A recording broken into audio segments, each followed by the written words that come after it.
বেঙ্গালুরুর ক্যাফে বিস্ফোরণ যা 1 মার্চ হয় এবং তার পরবর্তী সময় থেকে একে একে এই মুহূর্তে আপডেট সামনে আসছে।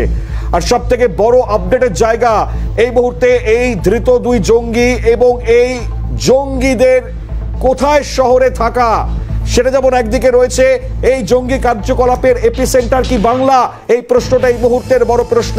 তার কারণ সবচেয়ে বড়, এ বাংলা হয়তো সেফ করিডোর হিসেবে বারবার ব্যবহৃত হচ্ছে জঙ্গিদের কাছে। তাই জঙ্গি কার্যকলাপ যে বারবার এ রাজ্যে বারবারন্ত, তার একে একে ছবিগুলো আমরা দেখতে পাচ্ছি। আমরা নির্দিষ্ট করে যে ছবিগুলো দেখাবার চেষ্টা করব তা অবশ্যই আমরা একে একে স্ক্রিনেও নজর রাখি।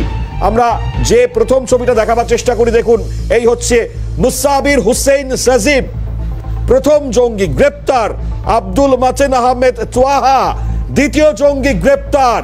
এবং এদের কার্যকলাপ যা সন্দেহের তালিকায় থাকে এবং যে রেকি করা হয়েছিল, একদিকে এনআইএ অন্যদিকে রাজ্য পুলিশ যৌথ অভিযান চালানো এবং দীঘার যে হোটেল থেকে এদের দুজনকে তোলা হয় এবং পরবর্তী সময় এদেরকে গ্রেপ্তার করা হয়। আর ইতিমধ্যেই তাদেরকে আদালতে পেশ করা হয়েছে এবং এরপর যত আপডেট আসবে তত আপনাদের সামনে তুলে ধরবার চেষ্টা করব এর পরবর্তী পরিস্থিতি কোন জায়গায় যাচ্ছে।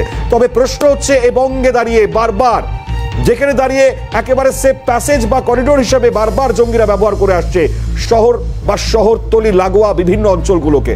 আর সব থেকে বড় প্রশ্ন, কারণ খুব অনায়াসেই সীমান্ত পারাপার করা যায়, খুব অনায়াসেই গা ঢাকা দেওয়া যায় প্রচুর মানুষের সাথে, আর খুব অনায়াসেই পাচারের মতন একে একে, সেটা টাকা পাচার হোক বা অন্যান্য পাচার হোক, সেগুলো একে একে স্পষ্ট হয়। এবং ঠিক এই পরিস্থিতির মধ্যে দাঁড়িয়েই আমরা আজকে এই বিস্ফোরণের ধৃতদের দেখেছি।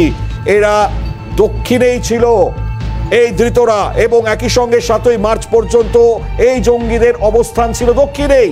যে আপডেট পাচ্ছি এবং এক্সক্লুসিভ সেই আপডেট আপনাদেরকে জানাবার চেষ্টা করছি।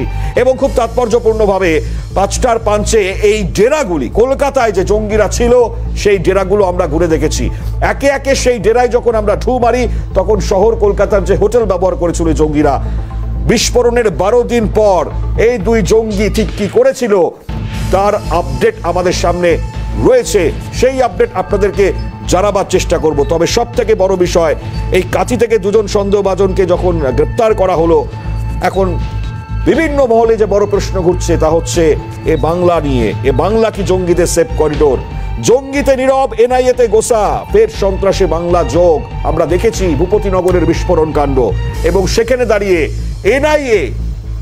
এনআইএ যেভাবে আক্রান্ত হয়েছিল বাংলায়, তারপর থেকে প্রশ্নটা উঠেছিল অনেক বড় হয়ে।